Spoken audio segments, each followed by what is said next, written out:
Halo Om Tante sekalian, ketemu lagi dengan saya di sini Om Okik. Jadi kali ini videonya nggak akan terlalu panjang karena memang yang ingin saya sampaikan sebenarnya cukup singkat. Di beberapa video sebelumnya saya pernah bilang kalau saya itu lebih nyaman kalau jualan online atau ngelapak itu pakai PC atau komputer ya. Tentunya itu dengan beberapa alasan. Nah, kali ini saya akan cerita apa saja alasan itu. Tapi sebelum itu, bumper dulu.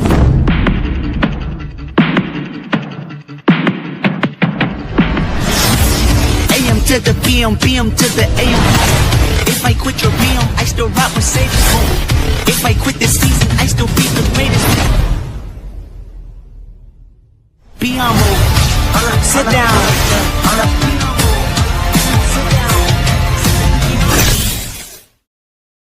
Oke Om Tante, jadi apa sih sebenarnya alasan kenapa saya lebih suka ngelapak atau jualan online itu pakai laptop ya, pakai PC atau pakai komputer gitu daripada pakai handphone? Tanpa mengecilkan arti handphone, karena handphone saat ini rata-rata sudah smartphone ya Om Tante, jadi sebenarnya memang sudah sangat layak atau mungkin sudah sangat mumpuni gitu untuk Om Tante memulai jualan online gitu. Tetapi memang ada beberapa hal yang menurut saya patut Om Tante perhatikan gitu saat Om Tante ingin berjualan online dengan menggunakan handphone atau menggunakan laptop. Masing-masing punya kelebihan dan kekurangannya. Di video kali ini judulnya mungkin gini ya. Oke, ini alasan gitu. Alasan lebih suka jualan online pakai PC atau laptop daripada handphone ya atau HP gitu.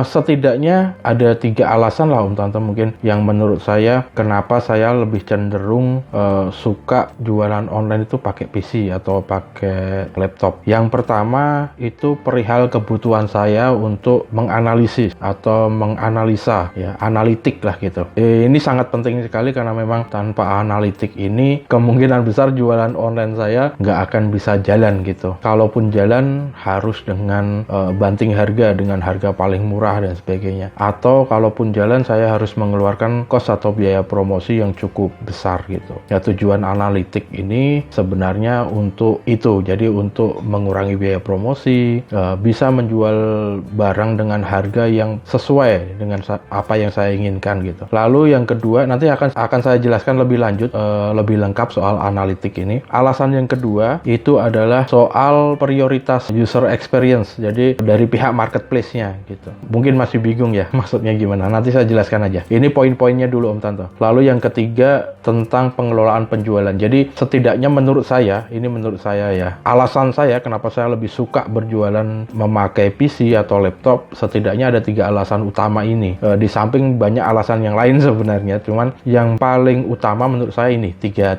hal ini gitu. Yang pertama soal analitik, lalu yang kedua soal prioritas user experience dari marketplace, lalu dan yang ketiga adalah soal pengelolaan penjualan. Saya coba ulas satu persatu. Ini pertama soal analitik dulu. Maksudnya gimana sih gitu. Sebenarnya analitik ini berguna di beberapa tingkatan ketika berjualan online. Yang paling pertama tentu saja analitik ini saya gunakan untuk upload produk. Jadi saya terbiasa ketika mau upload produk itu saya coba melakukan beberapa riset Om Tante. Setidaknya misal ya, itu adalah riset diantaranya ada riset keyword. Jadi yang nanti akan diletakkan di judul. Soal gimana cara bikin judul, gimana cara risetnya, Om Tante bisa lihat di video saya yang dulu gitu. Sudah ada videonya, jadi jangan nanya lagi ya. Lebih baik cari aja di channel saya gimana cara bikin judul dengan riset keyword gitu. Lalu saya coba analisis tag, lalu ada riset soal tren produk, lalu tren pencarian, macam-macam gitu ya. Lalu saya butuh juga untuk editing foto produk. Nah, sebenarnya editing ini juga bisa dilakukan di HP gitu. Edit foto produk itu bisa pakai HP, cuman saya lebih nyaman pakai laptop atau komputer gitu. Lalu yang berikutnya salah satunya juga untuk membuat video. Jadi saya untuk edit video saya juga lebih suka pakai laptop meskipun pengambilan gambarnya saya pakai kamera handphone. Jadi ambil gambarnya pakai kamera handphone. Di video sebelumnya udah ada ya, Om Tante bisa lihat saya pakai HP, tapi saya lebih sukanya ngedit lewat laptop memang. Karena menurut saya detailnya lebih kelihatan, terus ya lebih leluasa aja. Mungkin alasan yang paling klasik adalah jempol saya terlalu gede gitu. Jadi kalau mencet-mencet layar HP itu sering keliru aja gitu. Keliru ini, geser gini, malah geser ke sana. Dan menurut saya itu nggak nyaman gitu. Dan saya lebih suka pakai keyboard sama pakai mouse ya kalau di laptop. Itu ya yang pertama soal analitik, kebutuhan analitik yang pertama untuk upload produk. Lalu kebutuhan yang analitik yang berikutnya itu biasanya saya gunakan dalam hal promosi produk. Promosinya maksudnya gimana? Misalkan saya ingin contohnya untuk menganalisis produk terlaris dan tidak terlaris gitu ya, dimana itu adanya di Seller Center. Memang di dashboard Seller Center yang ada di aplikasi biasanya ada tuh, bisa dilihat, cuman kadang-kadang apa ya, datanya kurang lengkap dan sebagainya, dan saya butuh explore lebih, dan kalau lewat HP itu agak susah gitu. Jumlah data yang ditampilkan pasti berbeda, bisa jadi dari jumlahnya, misalkan produk yang ditampilkan terlaris tidak terlaris di situ cuma 10, tetapi kalau saya explore misalkan lewat PC, saya bisa tahu produk mana aja yang laku sebenarnya dalam 2 bulan terakhir dan berapa jumlahnya. Oke. Contoh seperti itu. Misalkan saya pengen 2 bulan terakhir, 3 bulan terakhir, atau misalnya 7 hari terakhir, barang yang laku apa saja, itu kalau di-explore lewat HP, kadang beberapa MP menyediakan fitur itu, tapi beberapa marketplace yang lain enggak gitu. Daripada separuh-separuh udah pakai laptop aja. Kalau di laptop pasti ada semua. Itu setidaknya. Jadi termasuk untuk penggunaan fitur promosi. Jadi kalau di HP, fitur promosi biasanya dibuat simple. Misalkan kalau di Bukalapak bisa push, bisa promote push, kelar gitu ya. Tapi untuk setting promote push otomatis atau setting push otomatis itu kayaknya lebih enak kalau lewat PC atau lewat laptop. Itu jadi untuk promosi produk pun kayaknya lebih enak kalau pakai laptop. Itu menurut saya. Tapi kembali lagi ke masing-masing orang ya. Bisa jadi Om Tante jauh lebih nyaman pakai HP, toh selama ini pakai HP fine-fine aja, baik-baik aja ya. Monggo silahkan gitu. Kemarin soalnya ada yang nanya, Om, kenapa kok selalu bilang kalau lebih enak pakai laptop gitu. Alasannya apa? Ya ini alasan saya. Jadi kalau Om Tante ngerasa bahwa kalau jualan pakai handphone lebih nyaman, ya boleh. Masing-masing orang sih, karakteristik jualan masing-masing orang juga beda. Tetapi jujur kalau di HP itu banyak fitur-fitur yang nggak keluar. Ya sering banget fitur-fitur tuh nggak keluar di handphone, di apps, tapi adanya di PC. Lalu selain promosi produk, ini juga biasanya saya gunakan untuk rencana pengembangan. Jadi ketika saya jualan online itu saya selalu punya plan, berusaha untuk punya plan, punya rencana what next gitu. Jadi habis ini ngapain, apa yang harus dikembangkan, mau jualan produk apa lagi nih, apa pengen mengoptimalkan produk yang selama ini kita jual, atau kita mau coba tambah varian baru, nambah produk baru, atau kita coba tadi hasil analisis dari tren, oh ternyata sekarang trennya begini, kira-kira kita bisa nggak menangkap tren tersebut dengan jualan barang apa dan sebagainya. Ini soal rencana pengembangan. Jadi saya lebih nyaman kalau ngelihat segala sesuatunya lewat PC. Nah, yang bagian yang penting dari rencana pengembangan yang biasanya saya buat gitu, faktor yang terpenting adalah faktor keuangan pastinya Om Tante. Saya biasa gunakan ini untuk analisis keuangan. Jadi omset berapa, lalu kita biaya promosi berapa. Kayaknya lebih enak gitu kalau saya pakai laptop gitu membuatnya. Lalu kita bisa juga check and balances. Jadi sering banget itu yang kejadian kemarin-kemarin tuh, termasuk saya juga ngalami. Jadi ternyata penjualan saya berapa, lalu yang remit ke saldo di akun saya berapa, ternyata ada miss gitu. Dan ini sering terjadi. Dan kejadian seperti ini biasanya itu bisa dibilang apa ya, kalau orang Jawa bilang udah kadung gitu. Udah terlanjur banyak yang ternyata selisih. Nah, setelah itu kita baru bingung, keluar pengen komplainnya kemana, caranya gimana, bingung gitu semuanya. Nah, lebih baik satu persatu. Ketahuannya di awal. Jadi kalau kita ketahuan, oh ternyata penjualan saya sekian, kok remitnya sekian ya, kok ada potongan sekian ya, kita bisa tanyakan ke CS, katakanlah Bukalapak atau Tokopedia atau Shopee gitu. Setidaknya ada kejelasan di situ, dan kita sudah tahu, sudah bisa mendeteksinya dari awal ya. Kan tidak lucu kalau transaksinya kita ungkit lagi transaksi 6 bulan yang lalu, oh ternyata 6 bulan lalu ada beberapa transaksi yang ketika remit jumlahnya beda, kan lucu gitu. Nah, itu kalau diakses lewat HP agak susah Om Tante untuk ngelihatnya gitu ya. Saya lebih suka ngerekapnya itu pakai laptop. Oke. Itu soal analitik Om Tante. Oke, setelah analitik, alasan yang pertama kebutuhan soal analisis.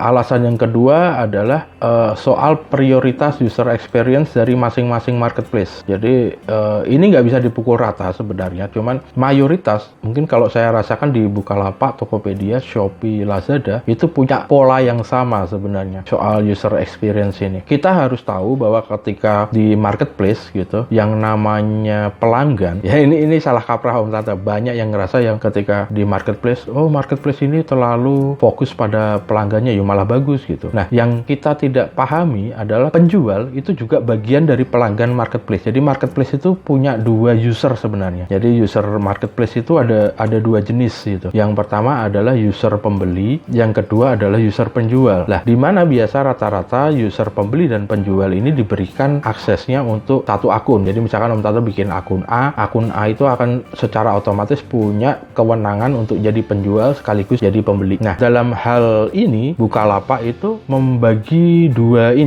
user experience. Jadi untuk pembeli kan ada juga ya yang punya akun tapi nggak jualan, lebih banyak daripada yang punya akun dan berjualan. Artinya user atau akun yang digunakan untuk jualan sekaligus membeli itu jumlahnya lebih sedikit daripada akun yang hanya digunakan untuk membeli. Akun yang digunakan untuk membeli lebih banyak. Dan berdasarkan penelitian, berdasarkan data, mayoritas mungkin bisa saya bilang sekitar 90% kali ya, 90% lebih pasti kayaknya. Itu sekarang orang mengakses marketplace itu menggunakan handphone, terutama pembelinya. Jadi marketplace sadar betul bahwa pembeli sekarang mayoritas menggunakan handphone, sehingga dari sisi user interface-nya yang ditujukan untuk pembeli, itu pihak marketplace akan lebih memprioritaskan pengembangan aplikasi mobile-nya, mobile apps-nya. Jadi bisa saya tulis seperti ini mungkin.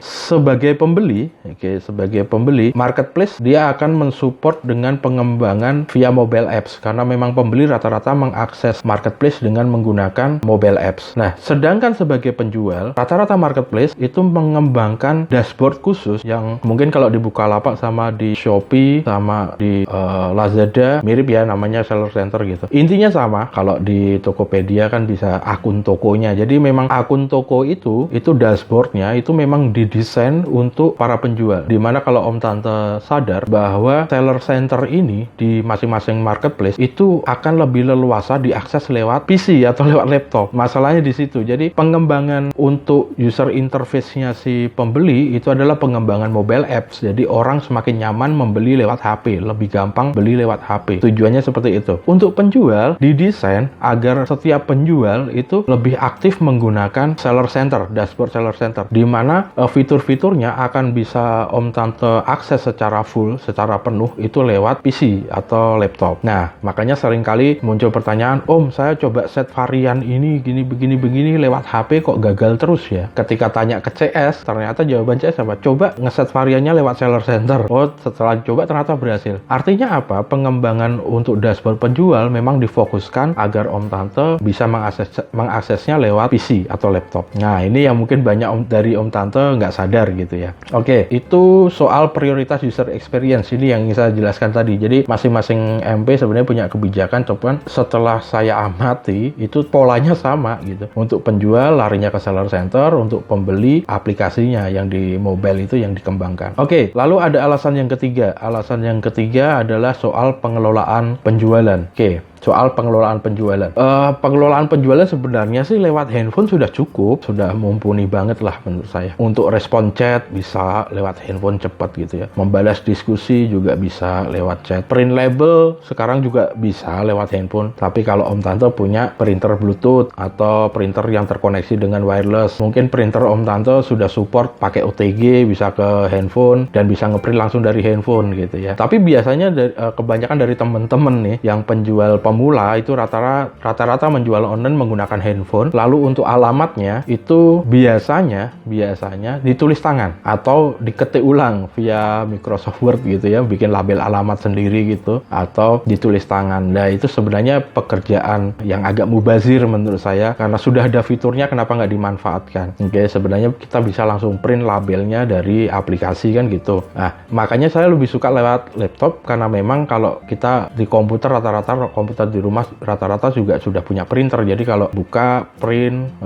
packing barang, tempel, kirim, selesai gitu. Dan itu mengurangi jumlah kesalahan. Karena saya juga ngalami dulu jualan online itu hanya pakai HP, lalu alamat saya tulis tangan. Yang namanya manusia nggak pernah luput dari kesalahan. Akhirnya nomor rumah harusnya nomor sekian, ditulis nomor sekian, barangnya nyasar, balik, retur dan sebagainya. Ya, kita berusaha untuk mengurangi kesalahan-kesalahan kecil yang sebenarnya tidak perlu karena memang sebenarnya sudah ada fasilitasnya, sudah ada fiturnya. Oke, itu soal pengelolaan penjualan. Alasan yang ketiga Om Tanto. Jadi setidaknya ada 3 alasan. Lalu kenapa saya respon chat dan diskusi juga lebih suka lewat laptop? Karena saya punya admin. Oke, di mana admin itu saya memang digaji bulanan kan biasanya. Jadi nanggung aja sih kalau mereka harus megang sebagai admin mengoperasionalkan lapak itu lewat HP. Toh ada jam kerja, mereka datang nyalain komputer, semuanya lewat PC. Jadi menurut saya jauh lebih nyaman aja gitu karena sudah ada sistemnya. Jadi menurut saya Om Tanto yang sekarang masih pakai handphone nggak ada masalah sebenarnya. Cuman kita tinggal harus pinter-pinter aja. Saya coba bagi tips bagi Om Tanto yang masih jualan pakai handphone, belum pakai komputer atau PC. Saya nggak punya laptop Om gitu misalkan, ya nanti nabung sedikit-sedikit, nanti kalau dapat untung, dapat rezeki bisa diinvestasikan dalam bentuk Om Tanto bisa beli laptop untuk biar jualannya jauh lebih jos gitu ya, lebih optimal gitu. Tapi untuk sementara kalau Om Tanto masih belum punya laptop dan pengennya masih pakai handphone, dan ini juga masih saya gunakan juga kadang-kadang misalkan ketika karyawan libur, hari libur, liburnya agak panjang padahal harus balesin chat, akhirnya saya pegang sendiri lapak itu. Saya biasanya memang pakai handphone. Jadi kalau misalkan pas lagi luar kota atau gimana, terpaksa memang harus pakai handphone. Tips yang pertama, coba kalau Om Tanto untuk keperluan tertentu, misalkan Om Tanto butuh untuk riset atau butuh data lebih lengkap, atau ketika mengalami kejadian penggunaan aplikasi gagal gitu. Misalkan Om Tanto upload lewat apps kok gagal ya gitu, kok force close ya, kok barangnya nggak kesimpen ya, kayaknya tadi udah saya jual deh, tapi saya cek di lapak kok nggak ada ya barangnya, berarti nggak kesimpen, gagal upload dan sebagainya. Coba Om Tanto uploadnya lewat Seller Center. Om Tanto bisa pakai Seller Center, bukanya itu pakai browser Chrome kayak atau pakai browser apapun. Nanti Om Tanto bisa set di bagian pojok kanan, biasanya ada bagian setting, itu tampilkan sebagai layar komputer atau tampilkan sebagai layar desktop atau view as desktop gitu ya. Bahasanya macam-macam sih. Masing-masing browser beda-beda, cuman biasanya fitur itu ada Om Tanto. Nah, tujuannya apa? Biar si browser Chrome itu tidak menampilkan layaknya Chrome yang ada di mobile, tapi dia menampilkan layaknya yang ada di PC. Lalu yang kedua, Om Tanto biasakan gunakan catatan. Ini terutama yang biasa saya lakukan ketika menggunakan handphone untuk riset. Jadi saya buka Google Trend, saya buka Google Keyword Planner, lalu keyword apa sih yang lagi bagus, yang lagi trend, saya copy paste gitu, saya taruh di note gitu ya, di catatan gitu.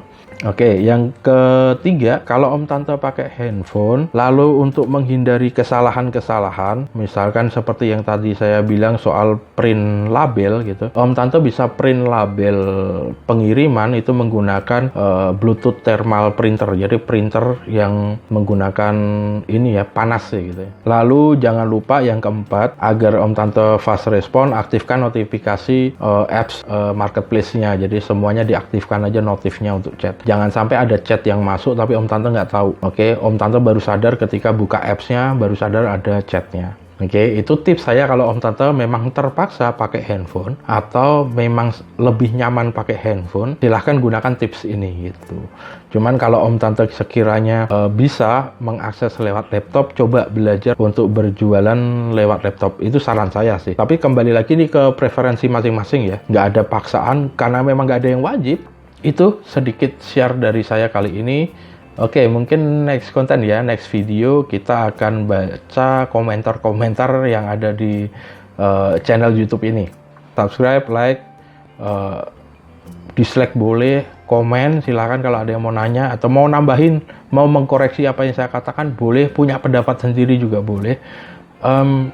Dan yang paling penting kalau Om Tanto ngerasa bahwa punya teman yang sama-sama jualan online, coba share video dari channel ini, silahkan yang kira-kira bisa di-share dan sekiranya bermanfaat untuk teman Om Tanto yang sesama penjual online. Yuk kita saling berbagi, kita sebarkan kebaikan, kita bisa bareng-bareng sukses bareng-bareng gitu ya. Karena sesama penjual kecil seperti kita ini, siapa yang bisa saling menguatkan kalau tidak di antara kita sendiri. Oke, cukup dari saya, ketemu lagi di next video. Bye.